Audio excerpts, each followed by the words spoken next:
No Way wint het Liedjesfestival. Hockeyheren verliezen tweede wedstrijd. Het is vandaag 22 september. Dit is het Pelemaasjournaal. No Way heeft zaterdag de liedjesfinale van de vastelovensvereniging De Pielaars gewonnen. Tijdens een spannend liedjesfestival wisten zij met het liedje Van jongs af gedaan de meeste punten binnen te halen.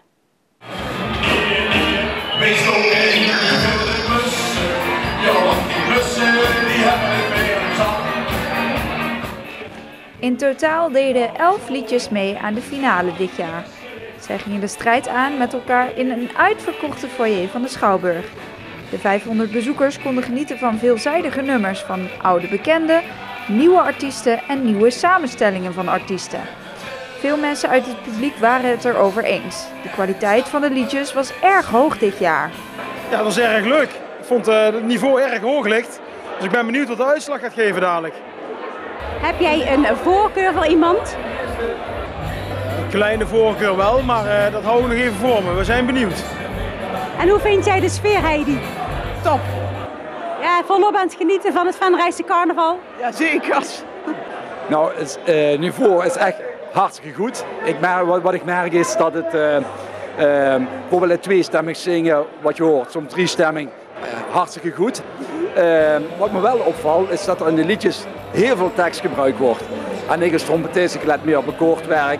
Dus de teksten, het is veel tekst wat er gebruikt wordt in heel veel liedjes. Dat valt me wel op, ja.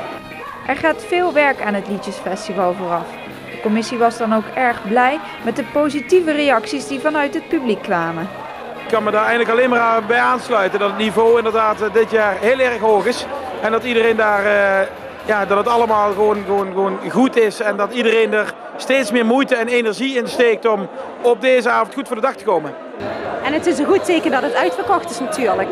Ja, dat betekent dat het leeft. Hè. Daar zijn wij als commissie natuurlijk, zoals we in het Venraad zeggen, gruwelijk trots op. Dus ja, dat is fantastisch.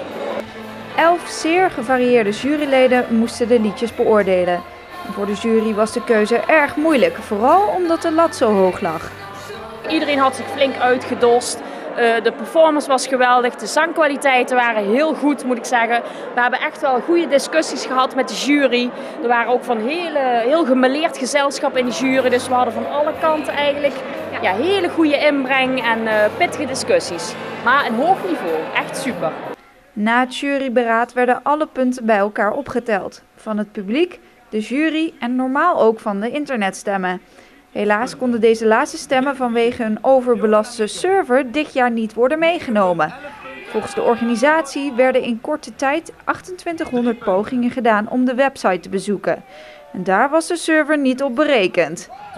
Daarom werd de keuze zaterdag gemaakt door de 11 juryleden en het publiek in de zaal.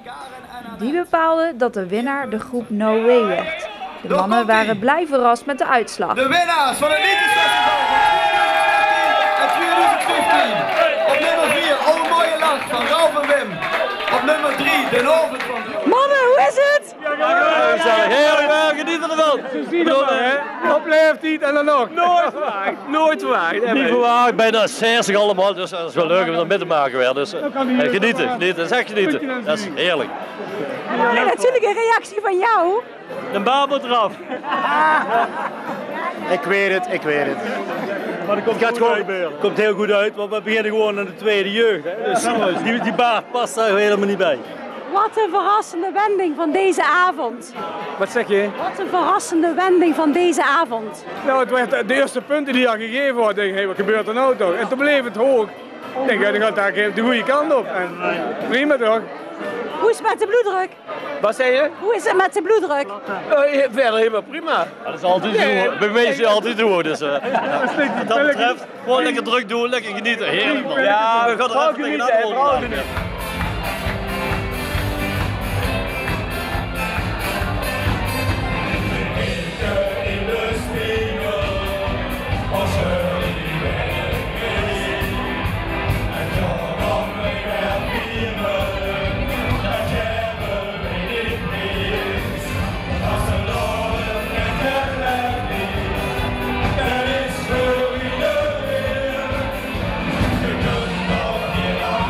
Zingen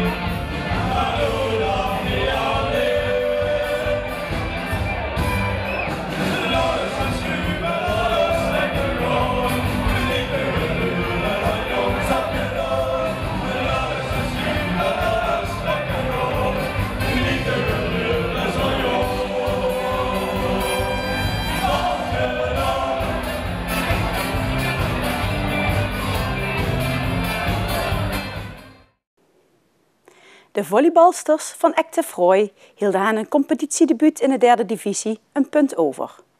In Sporthal de Wetteling won Peelpoes 3 uit Meijel zaterdagavond met 1-3. In de eerste 2 sets was het een gelijk opgaande strijd, maar gingen de punten beide keren nipt naar de gasten met 23-25 en 23-25. In de 3e set was de thuisploeg te minderen en moest opnieuw verlies incasseren. In de 4e set toonde de Venraise volleybalsters veerkracht en sleepte een zwaar bevochten 25-22 setwinst in de wacht. Voor Active Roy staat handhaving voorop in het eerste seizoen in de 3e divisie. De Venraise ploeg zag aan het eind van vorig seizoen 3 speelsters vertrekken. Daphne Knoop stopte met volleyballen en Laura Jacobs en Sanne Kremers deden een stapje terug en spelen nu in het 2e team. Tegenover het vertrek van deze 3 speelsters stond de komst van Elle Lensen, die afkomstig is van Polaris.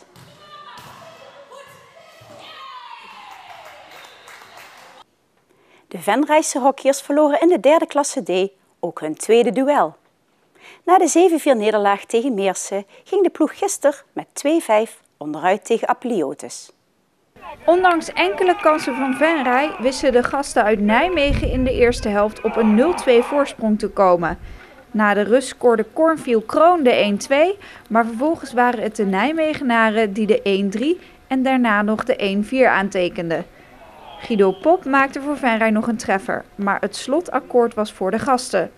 Na 15 jaar staan de Venrayse hockeyheren weer in de 3e klasse. Maar na 2 duels heeft het team nog geen punten gescoord.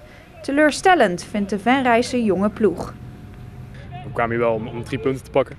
Vooral na de vorige uitwedstrijd waarin we de eerste helft gewoon echt goed hebben gespeeld, maar de tweede helft hebben we weggegeven. Daarom wilden we deze wedstrijd echt absoluut 3 punten pakken. En daar zijn we voor 100% voor gegaan. 2 keer per week kaart getraind en nu ook gewoon 100% voorbereiden voor de wedstrijd. Maar het mocht helaas niet komen. Wat gaat er dan mis?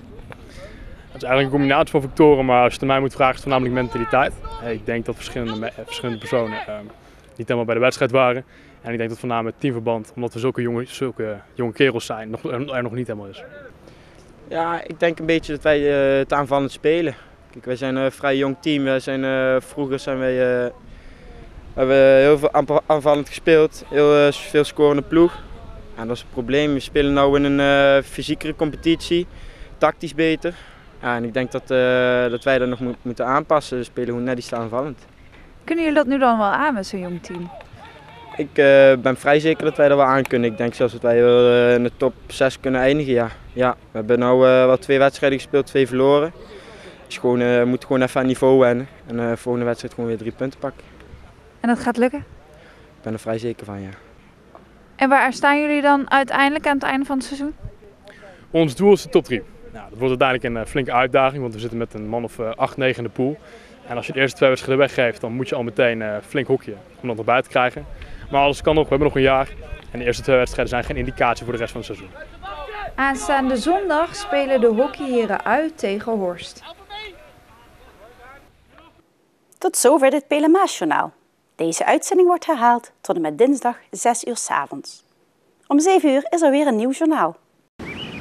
Weer of geen weer, bij ons is het altijd vakantieweer. Aankomende nacht koelt het flink af tot zo'n 5 graden. Er is kans op enkele mistbanken. Morgen overdag is het droog en overwegend bewolkt. Tijdens enkele zonnige perioden wordt het maximaal 17 graden. Ik wens u een hele fijne avond en graag tot morgen.